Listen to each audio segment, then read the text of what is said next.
Hi friends, നമസ്കാരം. നമ്മൾ പ്രകൃതി നോക്കുകയാണെങ്കിൽ ഓരോന്നിനും ഓരോ നിയമമുണ്ട്. ചില കാര്യത്തിനകത്ത് നമുക്കൊരു ആത്മവിശ്വാസം വരണമെന്നുണ്ടെങ്കിൽ യുക്തിപരമായിട്ട് ചിന്തിക്കുകയും പ്രവർത്തിക്കുകയും വേണം.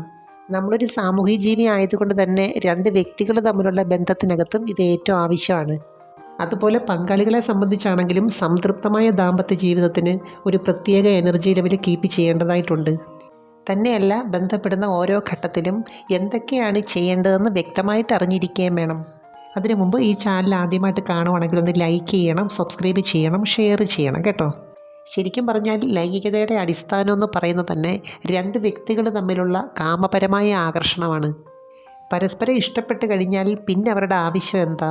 പരസ്പരം അംഗീകരിപ്പിക്കുക, സ്നേഹിപ്പിക്കുക, ചില കാര്യങ്ങളൊക്കെ ഷെയർ ചെയ്യുക, ആസ്വദിക്കുക. മാത്രമല്ല, ബന്ധപ്പെട്ട് കഴിഞ്ഞാൽ പൂർണ്ണമായിട്ടും തൃപ്തിപ്പെടുത്തണമെന്നുമുണ്ട്. അപ്പോൾ രണ്ടു പേർക്കും ഇതിനകത്ത് സംതൃപ്തി കിട്ടണമെന്നുണ്ടെങ്കിൽ നമ്മൾ സാധാരണ രീതിയിൽ നിന്നും കുറച്ച് വ്യത്യസ്തമായിട്ട് ചിന്തിക്കേണ്ടതായിട്ടുണ്ട്. അതിനുവേണ്ടി നമുക്ക് പങ്കാളിയുടെ ചില ഇഷ്ടങ്ങളെപ്പറ്റി കുറച്ച് കാര്യങ്ങളൊക്കെ അറിഞ്ഞിരിക്കുകയും വേണം.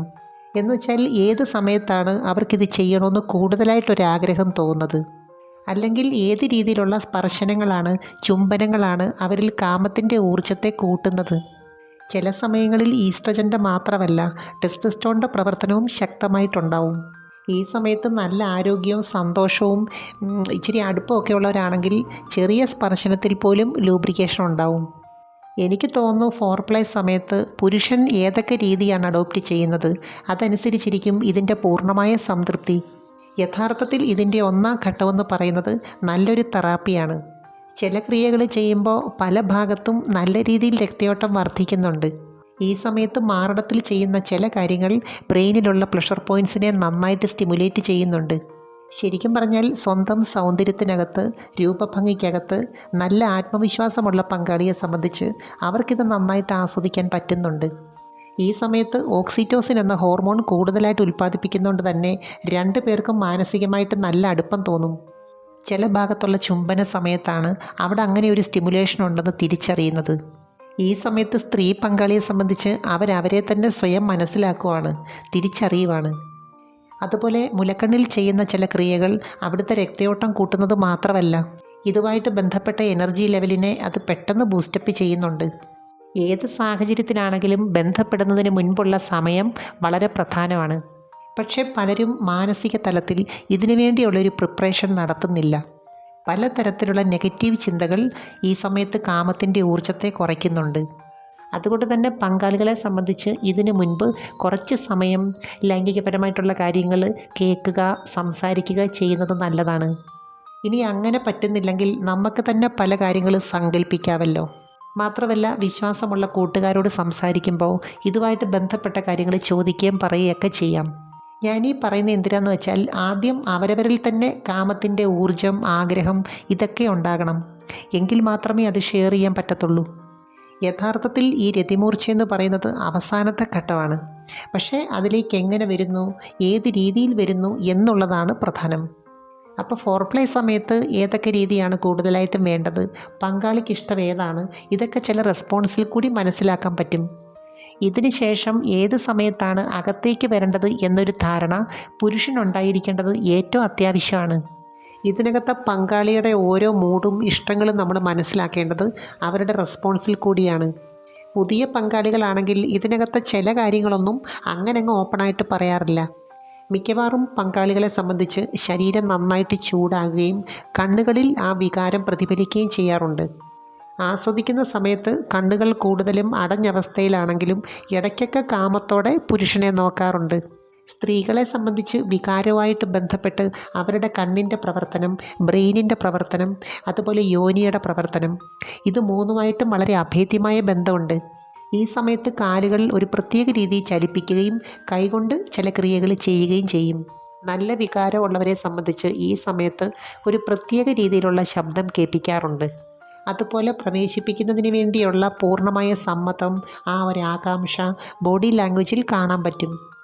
എനിക്ക് തോന്നുന്നു ഇതിനകത്ത് കുറച്ച് എക്സ്പീരിയൻസ് ഉള്ള പുരുഷന്മാരെ സംബന്ധിച്ച് പങ്കാളിയുടെ നോട്ടം കൊണ്ട് തന്നെ അവരേത് മൂഡിലാണെന്ന് മനസ്സിലാക്കാൻ പറ്റും. എനിക്ക് തോന്നുന്നു സ്ത്രീകളെ സംബന്ധിച്ച് ഈ സമയത്ത് കൂടുതൽ സംസാരിക്കുന്നതിനേക്കാൾ നല്ലത് മനസ്സ് ഒരു പ്രത്യേക ഭാഗത്ത് കൂടുതലായിട്ട് ഫോക്കസ് ചെയ്യുന്നതാണ്. എന്നാൽ ഈ സമയത്ത് വാ കൊണ്ട് ഉണ്ടാക്കുന്ന ചില ശബ്ദങ്ങൾക്ക് അതിൻ്റേതായ പ്രാധാന്യമുണ്ട്. ശരിക്കും പറഞ്ഞാൽ നമ്മുടെ ബ്രെയിനിലെ പ്ലഷർ പോയിൻറ്റ്സിന് വരുന്ന സ്റ്റിമുലേഷൻ അനുസരിച്ച് പുറപ്പെടുവിക്കുന്ന ശബ്ദത്തിനും വ്യത്യാസമുണ്ട്. അപ്പോൾ ഈ സമയത്ത് എക്സ്പീരിയൻസ് ഉള്ള ചില പങ്കാളികളെ സംബന്ധിച്ച് അവർക്ക് പൂർണ്ണമായ സംതൃപ്തി കിട്ടണമെന്നുണ്ടെങ്കിൽ ഈ രണ്ടാമത്തെ സ്റ്റേജ് ബ്രേക്ക് ഇല്ലാതെ കുറച്ച് സമയം ചെയ്യേണ്ടി വരും. ഇനി ഏത് സാഹചര്യത്തിൽ ചെയ്യുന്നവരാണെങ്കിലും കുറച്ച് സമയമെടുത്ത് വേണം ഈ പ്രോസസ്സിങ് എല്ലാം തന്നെ ചെയ്യാൻ. ഇനി എത്ര ഇഷ്ടപ്പെട്ട ഭക്ഷണമാണെങ്കിലും ചില സമയത്ത് നമ്മൾ ആഗ്രഹിക്കുമ്പോൾ അത് കിട്ടുമ്പോഴാണ് ആസ്വദിച്ച് കഴിക്കാൻ പറ്റുന്നത്. എന്നാൽ കഴിക്കാൻ പറ്റിയ മൂഡില്ലാത്ത സമയത്താണ് അല്ലെങ്കിൽ ആ സാഹചര്യത്തിലാണ് ഇത് കിട്ടുന്നതെങ്കിൽ നമുക്ക് ശരിക്കും എൻജോയ് ചെയ്ത് കഴിക്കാൻ പറ്റത്തില്ല. എന്ന് പറയുന്നത് പോലെ തന്നെയാണ് നമ്മുടെ ഇതുമായിട്ട് ബന്ധപ്പെട്ട എല്ലാ കാര്യങ്ങളും.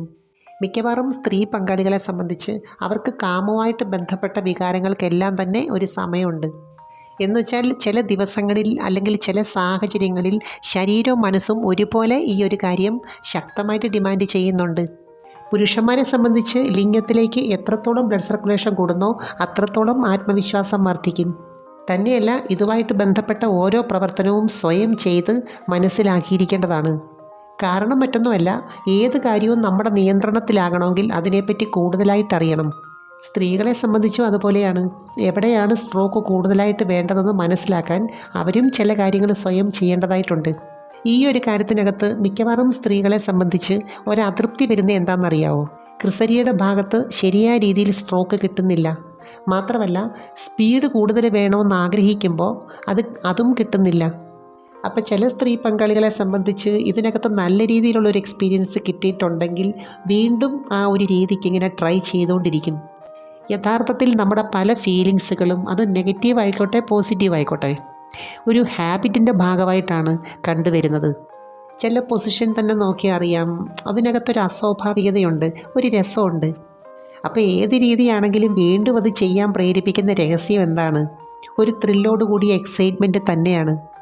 എന്നുവെച്ചാൽ നമ്മളിപ്പോൾ ഒരു കാര്യം സാധാരണ രീതിയിൽ ചെയ്യുന്നതും ഒരു വെറൈറ്റി രീതിയിൽ ചെയ്യുന്നതുമായിട്ടൊരു വ്യത്യാസമുണ്ട്. അതിനകത്തൊരു പ്രത്യേക ത്രില്ലുണ്ട്. ഇപ്പോൾ ഏത് കാര്യത്തിനകത്താണെങ്കിലും ഒരു വ്യക്തി അവൻ്റെ സാധ്യതകളെ എങ്ങനെ പ്രയോജനപ്പെടുത്തുന്നു അതനുസരിച്ചിരിക്കും അവൻ്റെ സന്തോഷം, സംതൃപ്തി എല്ലാം തന്നെ. എനിവേ, നമുക്ക് മറ്റൊരു വീഡിയോയുമായി വീണ്ടും കാണാം. അപ്പോൾ ചാനൽ സബ്സ്ക്രൈബ് ചെയ്യാൻ മറക്കരുത്, ലൈക്ക് ചെയ്യണം, അയക്കാൻ പറ്റുന്ന കൂട്ടുകാർക്കൊന്ന് അയച്ചു കൊടുക്കണം കേട്ടോ. Thanks for watching. See next time. By.